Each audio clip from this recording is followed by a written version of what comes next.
Guys, જય દ્વારિકાધીશ, જય Shri Krishna two everyone. સો આજે જઈ રહ્યા છીએ અમે દ્વારિકા. ઓન વે છીએ. એકચ્યુઅલી પ્લાન તો હતો સાળંગપુરનો, પણ દ્વારકાધીશનો હુકમ થઈ ગયો તો દ્વારિકા જાય છે દ્વારકાધીશના દર્શનાર્થે. એમાં એવું હતું, લેટ થઈ ગયું. અને આમ બી હું બહુ 2-3 મહિનાથી દ્વારકા કરતી હતી કે ચલો ને યાર દ્વારકા જાય, પણ કાંઈ ભેગું થતું નહોતું. પણ આમાં તો એવું હોય કે દ્વારકાધીશ બોલાવે તો જ ત્યાં જઈ શકાય, એના જેવું છે. એટલે સાળંગપુર હવે બીજી વાર જશું. અત્યારે જાય છે દ્વારકા. રાઈટ 1 વર્ષ પહેલા અમે લોકો ગયા હતા દ્વારકા, જ્યારે ગાડી લીધી ત્યારે. અને ફાઇનલી આજે હુકમ થઈ ગયો છે પ્રભુનો, એટલે જો ઓન વે છીએ, જઈ રહ્યા છીએ દ્વારિકા. અમારું બધું એવું હોય કે બધું પ્લાનિંગ વગરનું, એમ જે પ્રી પ્લાન કર્યો હોય ને એ કોઈ દિવસ કાંઈ થાય જ નહીં, અને જે સડનલી પ્લાન થયો હોય ને એ થઈ જાય, એના જેવું છે. જો કેવો રમે છે ને મારો ઢીંગલો, કોણ જાય છે જો. હાય જીયાન. અને આ છે માય લવ, જીયાનના પપ્પા.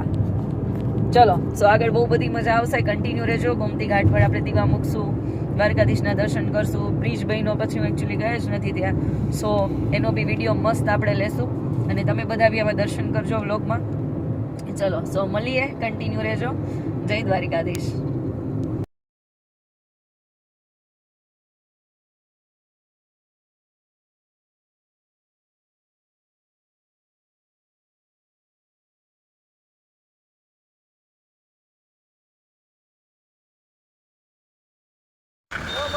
સો ફાઇનલી દ્વારાવતી એટલે કે દ્વારિકા નગરીમાં પહોંચી ગયા છીએ. વોટ એ વ્યૂ.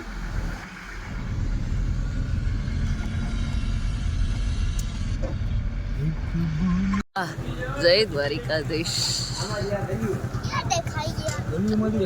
ધજાજીના જો મસ્ત દર્શન થાય છે.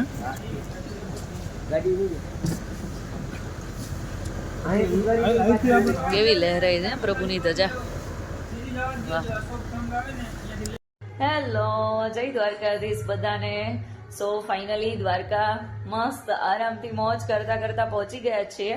અને હવે સુઈ જઈશ વહેલી, બીકોઝ કે સવારે મારે મસ્ત મંગળાના દર્શન કરશું ભગવાનના. અને આખો દિવસ કાલે અહીંયા દ્વારકામાં જ છીએ, સો મસ્ત એન્જોય કરશું, મસ્ત મજાના દર્શન કરશું.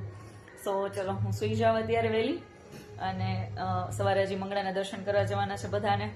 ચલો બાય, ગુડ નાઇટ, જય દ્વારકાધીશ.